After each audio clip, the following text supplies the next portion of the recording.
You want a prescription, and you want Prozac written forever as a maintenance therapy. So you establish that with some free Prozac up front. Here, take this sample. It doesn't cost you anything. And then if you like it or if it seems to work, then we'll make a prescription. But you're going to have to pay for that prescription. The sample is free. So it's really a marketing technique. They got a cash cow. Zero refill means you've got to go back to the doctor for another consultation, for another subscription, and it just goes forever. This is business. This is money. Some direct-to-consumer marketing is camouflaged as public information. Psychiatrists regularly appear in the media, warning the public of the latest mental illness epidemics and hawking their latest breakthroughs. They write articles planted in newspapers and magazines that further their mental health awareness campaigns. Even patient advocacy groups claiming to offer unbiased information on psychiatric drugs are, upon closer inspection, pharmaceutically funded front groups managed by psychiatrists. They were started specifically by the industry themselves, and the public isn't informed of that. And it's basically a great big lie to the public that they think they're going to a charitable organization that has their best interest at heart. Case in point, children and adults with attention deficit disorder, or CHAD, the biggest and most well-funded front group for the makers of stimulant drugs. Stephen Plog is a former CHAD executive. When I became the CHAD coordinator for Las Vegas, they gave me a manual, and in it said, we want to provide unbiased information to help and support people who have ADD. For the next 30 days, we put 22 parents and their kids on a program with lab tests to find out what their causes were, eliminated their causes, they got prescription-free, medication-free, side-effect-free, and they got better with their self-esteem, and they became actually happier, healthier, and more successful. CHAD found out about this, called me up and says, we do not allow people to talk about nutrition in any of our seminars. We only prescribe going to a psychiatrist who will only prescribe drugs and therapy. So they said you can no longer work with us, and they fired me for simply recommending that parents go get a lab test, find out what the causes are, and eliminate the causes. They do not allow that. They only allow medication and psychiatric treatment. Psychiatric patient advocacy groups also promote psychotropic drug treatment by broadly issuing public marketing surveys disguised as medical questionnaires. You can take a survey of maybe 16 questions. And if you are a normal human being who's lived through ranges of emotions of normal life experience, if you've known the exhilaration of the birth of a child, a niece, a nephew, and the devastation of a divorce and the loss of dreams, and answer honestly to those questions, you will diagnose yourself as bipolar. And the instructions that come back along with the diagnosis or the warning that you're probably bipolar say, print this out and take it to your doctor. And how simple is it for anyone to go online, answer typical life questions, and be given a psychiatric disorder? Here are some randomly chosen volunteers, people of all ages leading normal lives. Do you feel sad, blue, unhappy, or down in the dumps? Sometimes. I've had periods of great optimism and other periods of equally great pessimism. Yeah, that happens a little bit. I get tired for no reason. Sometimes. My life is pretty full. Not really. For no apparent reason, I sometimes have been very angry or hostile. It's hard for me to concentrate on reading. I am restless and can't keep still. My heart beats faster than usual. I have trouble sleeping, shortness of breath. Gained weight. Trembling hands. I have an idea that most of these are going to be sometimes. Everyone has. As in everybody? Somewhat. Somewhat true. Just a little. Oh yeah. Alright, my score totaled 42. Bipolar disorder, moderate to severe symptoms. Wow. The answer reflects on the presence of depressive symptoms. Currently suffering from an anxiety disorder. I may be suffering from bipolar 1. Minimal to mild depression. An obsessive compulsive disorder. Guess that means I'm a psycho. Guess I'll go to a psych. Try to see if I could work it out, get some meds or something. All told, 50% of these everyday people were assigned a psychiatric diagnosis and instructed to get treatment. By this measure, half of the U.S. population, some 150 million Americans, could be classified as mentally ill.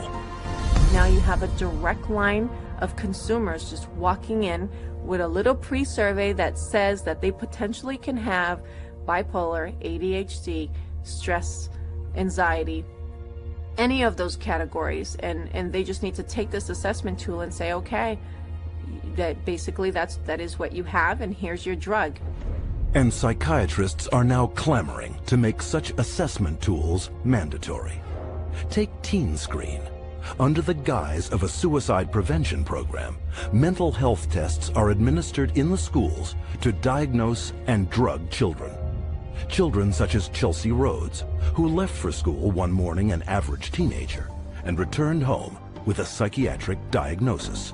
The Rhodes family in Indiana, their young girl went to school one day, and all of a sudden they told her they were taking her into her room, and they move her into her room and give her the 10-minute Teen Screen test.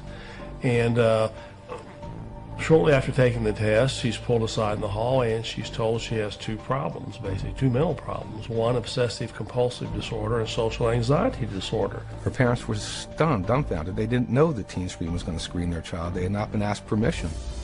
People at school had told her that she was mentally ill with these two conditions based off of a computer test that took her 10 minutes to answer. One of the questions was worded if Chelsea went out a lot. She answered no. We'd ask her why she answered that way. She said, because Mom, you and Dad don't allow us to go out on school nights. I have to be home to do my homework and take care of our household chores.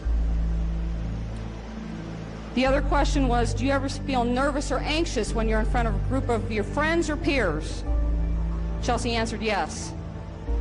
She explained to us that because when she has to stand up in front of a group of people and give a book report in one of her classes, she's very nervous. You know, I'm 43 years old and I'm nervous in front of every one of you today, but that doesn't make me mentally ill. I absolutely believe that the survey for Teen Screen was intentionally structured to flag as many children as possible as having a possible mental health problem. And who created Teen Screen and wrote its survey? Dr. David Schaffer, a psychiatrist with extensive ties to the pharmaceutical industry. Schaffer's questionnaire is anything but scientific. In a study he himself conducted, Schaffer admitted that 84% of all students were falsely flagged as suicidal. But what was not admitted is how traumatic the consequences can be. Alea Gleason was only 11 years old when she took a screening test at her middle school in Texas. It was 7th grade, and they had all the girls go into the cafeteria because they said that a lot of girls have depression, so they was working on some depression screen. Next thing I know, there's those middle schools tell my husband now that CPS is there at the school taking Alea because she's suicidal. I'm like, suicide? I'm not trying to kill myself. I love myself. I've always loved myself. So I don't know if she was eating at the school or they already taken her away. When they took Alea, my girls and I, we didn't sleep for about a good 3 days. For the first 3 days, because my house was empty without her. And they was making me sign papers talking about if you don't take these medicines, you can't see your parents. So they was telling me, you know, if you take your medicine, you can see your parents. My daughter was on 22 different types of medication that this one psychiatrist gave her. They drugged me up so bad that they said they had to drag me. And I used to wonder how I got to my room. When I saw for myself what they were giving her and how much and how often, I just thought, they're gonna kill this child. And the parents were helpless. Then after a while, that's when I was just like, I'm not about to take no more medicine until I call my parents. And then that's when they was like, okay, well, we're gonna give it to you anyways. They restrained me and shot me up. I was in 4 points. They laid me out on my stomach with my feet like this and tied me up.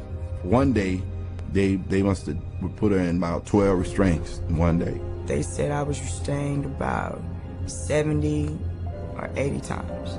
After a couple of months, they was like, you know, your parents don't want to see you. They don't want to talk to you or anything. So I was really hurt. We tried everything. Nobody know. We didn't know what hospital. We didn't even know where they taking her. After 2 weeks, you're supposed to hear, or you're supposed to be able to see your child. They didn't give me that. I didn't see Alea till 6 months later. But I was a good child. I didn't deserve for that. And he messed up a lot of things. To this day, I still wish that I could just go back and be like, man, you know what, I'm not even gonna take the test. I will always tell every parent I see, they always ask me, don't do the team screening, because it will mess up your family. Psychiatric screening programs such as these are fast on the rise. Teen Screen alone is currently screening hundreds of thousands of school children in over 500 American schools in 43 states. Has nothing to do with helping kids, has nothing to do with mental health, has nothing to do with medicine. It has everything to do with the pushing of drugs. So it presents itself as being a wonderful, altruistic program, whereas in fact, I believe its cold-blooded and cold-hearted intent is to recruit more children into the very subjective diagnoses of mental illness and to treat those kids with medication. But the psychiatric drug push doesn't end in the classroom. Legislation has been put in place to screen all citizens for mental illness, including geriatric patients, war veterans, and pregnant mothers, all to be paid for by you. Psychiatrists benefit from both ends, from the pharmaceutical end for being paid to write the prescription, and then from the patient for being there to receive the prescription. It's an industry that cannot allow the human condition to go unmedicated, and I think this is where the problem begins. If everybody considers themselves to be sick in some way or more than one way, and that the only control, the only hope for their happiness is to be on pills for the rest of their lives, that's the goal. The pharmaceuticals and the psychiatric community are a cleanup, and that's what it's all about. It has nothing to do with helping our kids or, their mental health. It's all about money.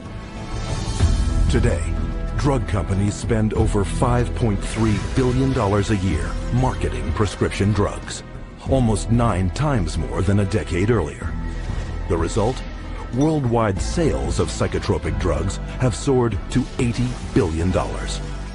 And all while psychiatrists willfully ignore the vast human tragedy they are creating.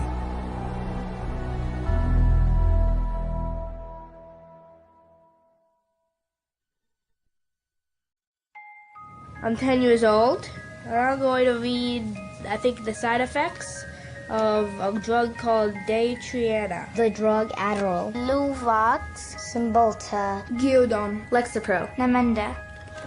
I have a question. Where do I find the side effects? How do I read it if it's so small? Just a bunch of letters squished together. I can't read this. This is the side effects of the drug. Side effects. Stroke. What the heck? Speech disorder. Eye disorders, vision blurred. Dry mouth. Nervous. Tremor. Dizziness, delirium, and coma. Tardive dyskinesia. They experience worsening of their depression. Aggressive reaction. Paranoid reaction. Psychosis. Serious cardiovascular events. Other serious heart problems. Heart failure. What? Suicidal thoughts. Suicidal thinking and behavior. Increases the risk of suicide. An increased risk of death. Sudden death. These guys must be kidding. Wow. This is gross. Seeing this on a warning label, does anybody have any clue what they're putting their kids into? This isn't good.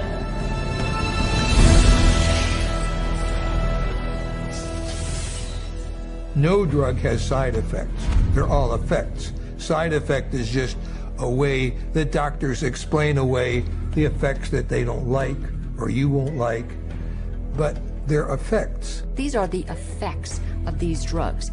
They're not just what might happen to you, they're what happen more often than not. We name them side effects because they're an unintended consequence. The antidepressant drugs not only don't make you happy, they have all kinds of negative effects on the system as a whole. These drugs are absorbed and distributed throughout your entire body, so they have side effects through all of your tissues and organs, including your liver and your kidneys and your nervous system. They destroy the brain, the neural net. They literally kill brain cells and cause all kinds of brain disorders. That's why we have they're not side effects, they're direct effects. But while psychiatrists continually downplay the multitude of severe health risks to the public, Candidly, they had no problem admitting them to our cameras. I think I tell them the main side effects. I don't tell them every side effect because there's so many possible side effects. I would say the majority of patients experience some side effects. People get side effects to every medication you try. They all have side effects. All kinds of side effects. Lots of side effects. Physical feelings of sickness. Headaches, insomnia. They can't sleep. They can't eat. Drowsiness. Sedation is very frequent. Restlessness. Appetite stimulation. Neurologic side effects. Tremor or muscle spasms. Stiffness. Weight gain. Obesity. Weight gain and stuff like that. Decreased performance of sexual functioning. Sexual side effects can happen. Sexual dysfunction, etc. I've never had anybody die or anything, but I've had people faint and stuff, and it's really sort of unpredictable. You name it, and it can be a side effect. And why can't psychiatrists predict what adverse reactions you will get? Because not one of them knows how their drugs work. At least with street drugs, people know that they're dangerous, that they should be off of them. With pharmaceuticals, people are told they're safe to take every day. But far from being safe, psychotropic drugs are increasingly being exposed as chemical toxins with the power to kill. Some of the side effects that have become of concern lately are suicide, increased risk of suicide, increased risk of homicide.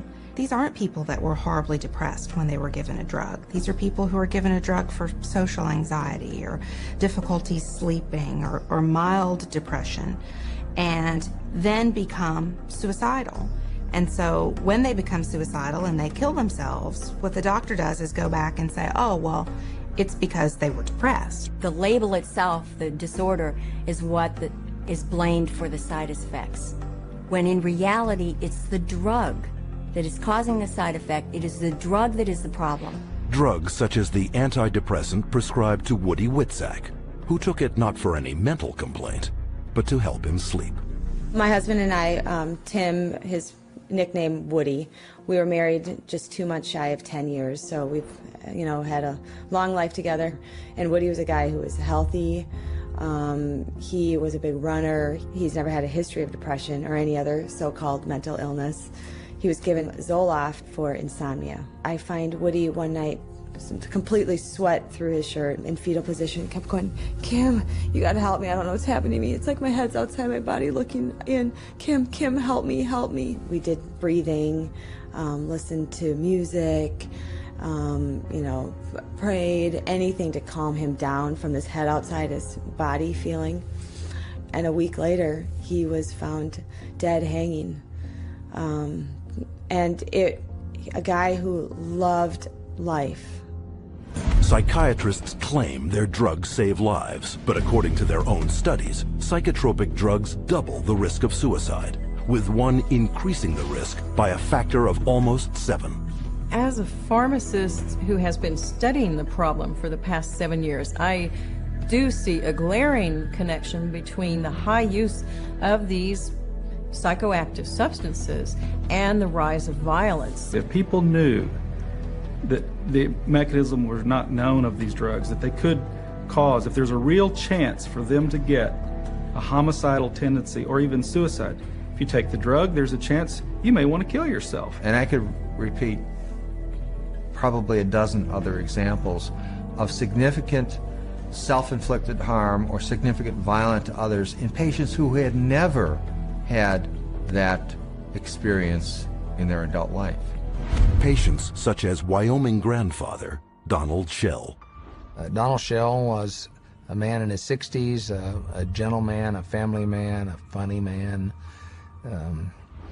He had had periodic episodes of depression, but never any real serious mental health issues, and became depressed, had a down period, went to a general practitioner and was given Paxil. 2 days later, he shot his wife, his daughter, his 9-month-old granddaughter, and then himself. The first question the jury was asked, very telling question, can Paxil cause some people to commit homicide and or suicide? To which they answered yes. Donald Shell was on Paxil for only days before his murderous drug reaction.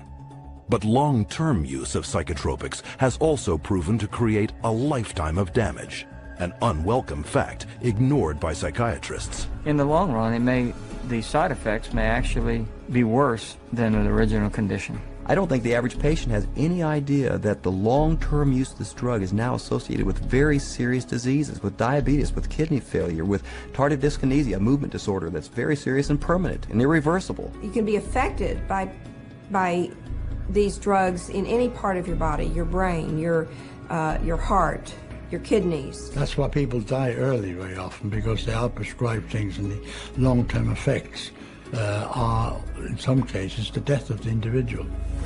And more damage is created by polypharmacy, where psychiatrists make a fat living prescribing multiple psychiatric drugs, one to offset the effects of another.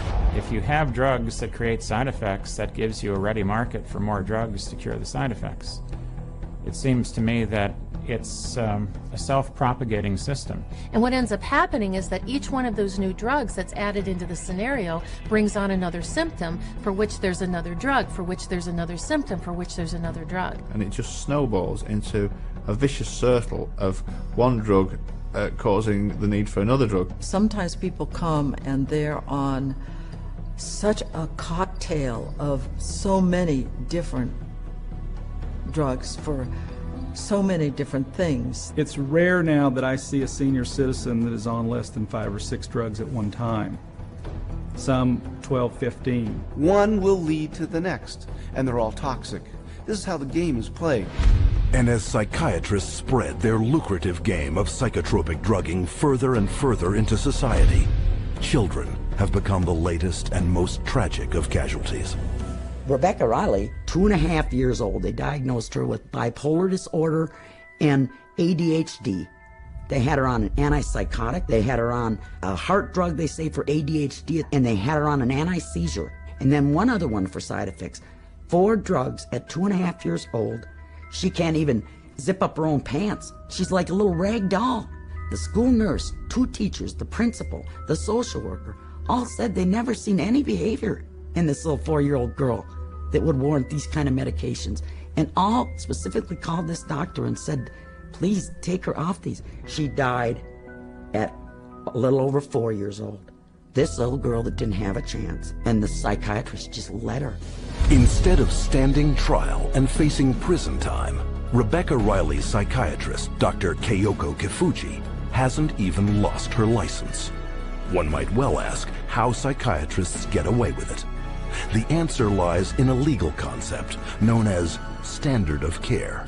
The standard of care is based on what do other doctors do? What would a reasonable physician do in this situation? And the reality is that what most physicians do is prescribe medications. As long as they've done their paperwork properly and documented that this child had the symptoms that led them to this conclusion, they appear to be completely protected from any kind of a lawsuit as a result. The standard of care is what allows doctors to seriously injure or even kill a patient with total impunity. So the standard of care now has been implemented to where you can get away with, if you're a medical doctor, psychiatrist, you can get away with murder.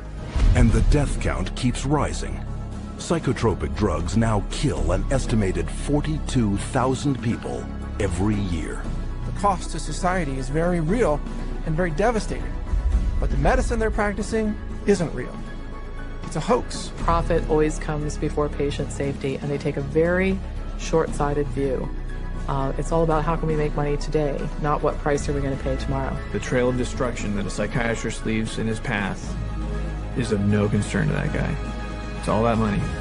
And the money is big. Psychiatry is today over a $300 billion industry without a single cure. And as more and more breakthroughs are promised by psychiatrists, their running total of sick, injured, and dead victims continues to escalate. Unprotected, it is the public, you, who must fend for themselves.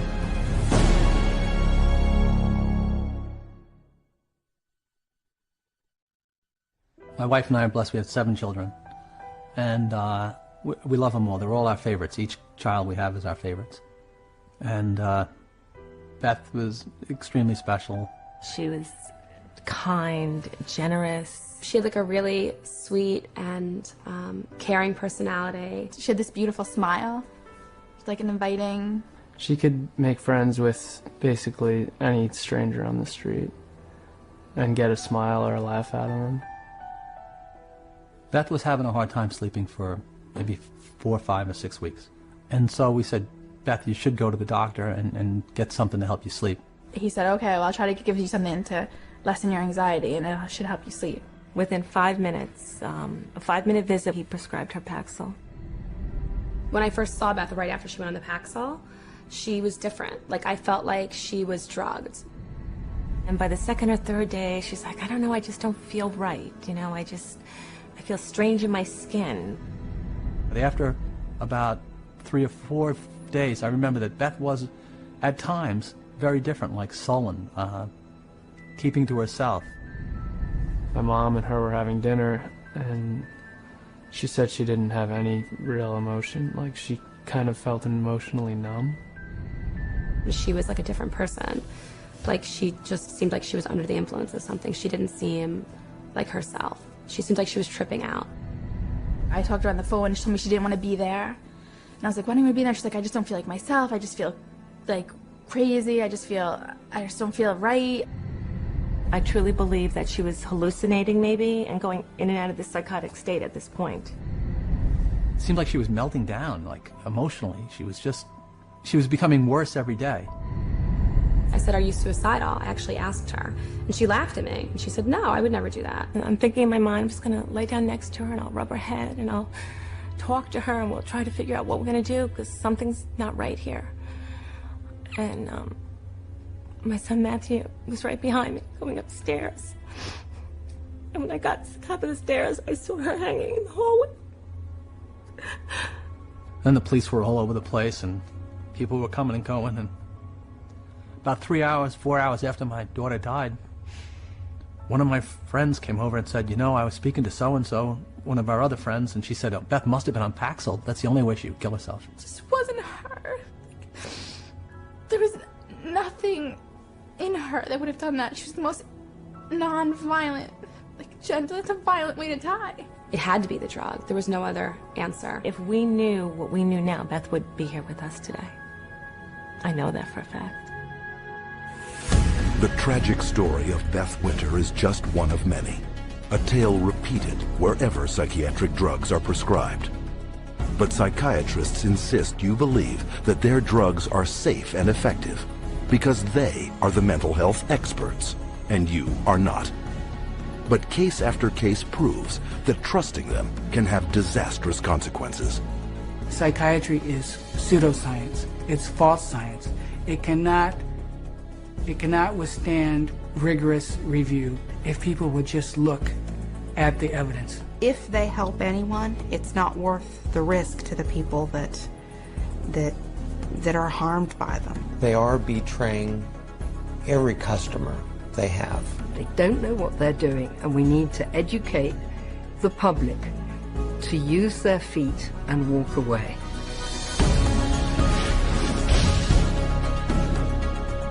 And how can the public become more educated?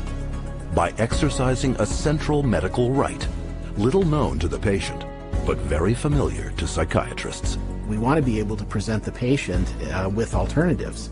And one of the central ideas in ethics is informed consent. The components of informed consent are letting the person know, first of all, what the diagnosis is and what it's based on so that they can say, this is why we need to treat you. And secondly, what the treatment is. Every patient in the healthcare system has a right to informed consent.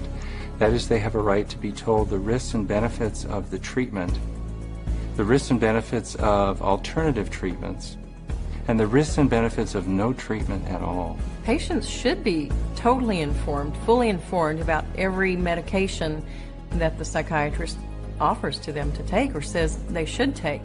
And studies confirm that very little full and accurate information about psychiatric drugs is getting through to the public.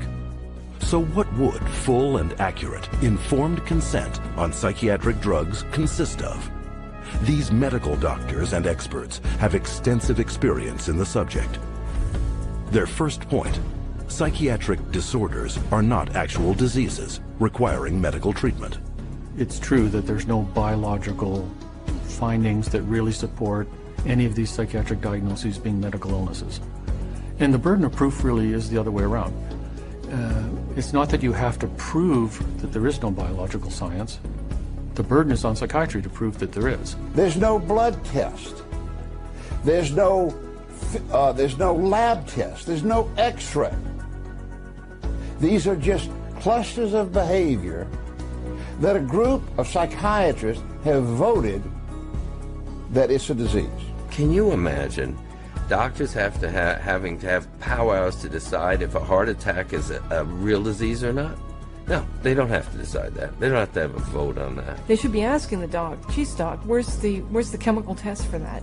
Where is the objective test for this? And I guarantee you that they'll be told, we don't have a chemical test for that. There is no such thing as a chemical imbalance. And any psychiatrist that you talk to, if you ask him this question, they'll all admit it in private, but they won't admit it in public. It's a scandal. So this is all subjective. Nothing objective about psychiatry. 2. There is no scientific proof that psychotropic drugs resolve any mental problems. Since there is no measurement for these psychiatric diagnoses, because they're really just subjective, for the same reason there really can't be a measurement for the effects of the drug. In terms of medication, the evidence that's claimed is the medications are highly effective and not very toxic. But actually, in fact, the data in psychiatry are very clear that that's not true.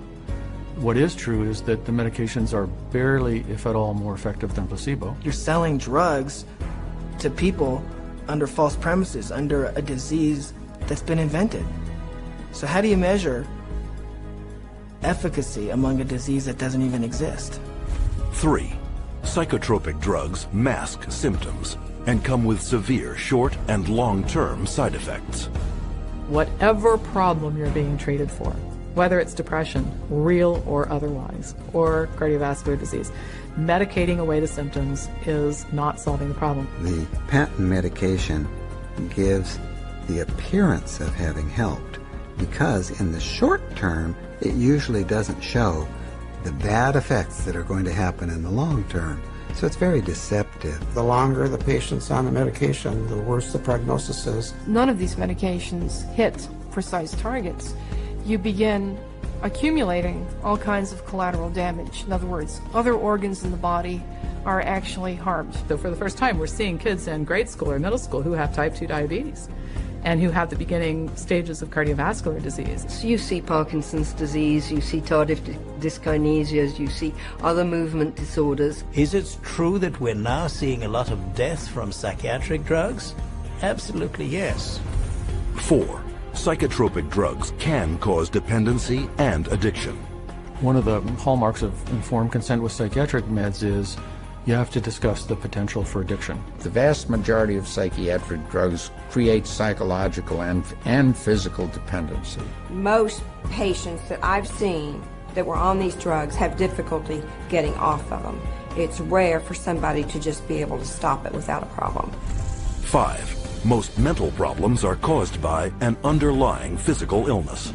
Many physical conditions can cause mental problems or what pose as psychiatric symptoms, but the psychiatrist, in the records I've reviewed, psychiatrist does not do an in-depth study of what could be causing the problem. And if the doctor isn't taking the time to find the cause of those symptoms, then unfortunately those symptoms may continue and there may be a serious underlying medical disorder that's being overlooked. The question is it better to treat depression with a drug, or is it better to treat depression by trying to figure out what caused the depression and working it out with the patient? Dehydration can make you exhibit symptoms of depression. Sleeplessness can make you exhibit symptoms of depression. Eating a terrible diet, hypoglycemia, being sedentary, all of these things are biological reasons for having symptoms of depression. I have in my practice children who are misdiagnosed as having ADD, ADHD, who really have Lyme disease. 70% of all what are classified as mental illnesses actually have a physical cause, a physical problem causing that. 6. No matter how severe the emotional or psychological distress, there are many effective options that do not involve psychotropic drugs. Once you've proven that there is no problem in the body and that there is no malfunction in the brain, then you have to begin to address these other levels of the self. And I think that's what psychiatry has completely stopped doing. There are very few conditions that cannot be treated by other methods than the use of drugs. Any forces that impinge on medicine that make us think that the drug approach is the only approach is undermining good patient care. And because most non-drug options are rarely told to patients, true informed consent is almost never given. When you get into informed consent, it's almost a responsibility of the patient to make an inquiry about the hazards of the drug and not rely on what the psychiatrist or physician tells them. We can't go in and abdicate our responsibility as consumers simply because somebody has an MD after their name or someone is a psychiatrist and we think they know more than we do. The best way to protect yourself is to educate yourself, is to ask questions not only of your doctor, but to do your own research. Don't be ignorant, be informed. Get information from as many places as you can. That's how you'll be an intelligent, skeptical consumer, and that's how you will protect the safety of yourself, your children, and your entire family from this industry of death known as modern psychiatry. And as modern psychiatry has permeated our world over the last 50 years, so too has psychotropic drugging. But there is a way to expose this medical abuse by reporting all complaints and adverse psychiatric drug reactions to your National Drug Regulatory Agency. MedWatch is the federal reporting program in the United States. MedWatch is a voluntary reporting system, a passive reporting system where doctors, patients, healthcare providers, pharmacists, anybody really can make a report saying that they think that what they experienced or what their patient experienced was an adverse drug effect. And this is what we call post-marketing surveillance. And this begins to get a look at what the side effects of long-term or chronic use of these drugs really is. The FDA admits that probably only 1% of all the adverse drug effects are actually reported by patients or physicians. It is only through the reporting of all adverse drug reactions that the true scale of the horrors of psychotropic drugging will come to light. You have the facts. Share this video with your doctor and don't allow yourself, your friends, or your loved ones to become the next statistic of the big business of psychotropic drugging. To find out more about psychiatry and psychotropic drugging, or to report a case of psychiatric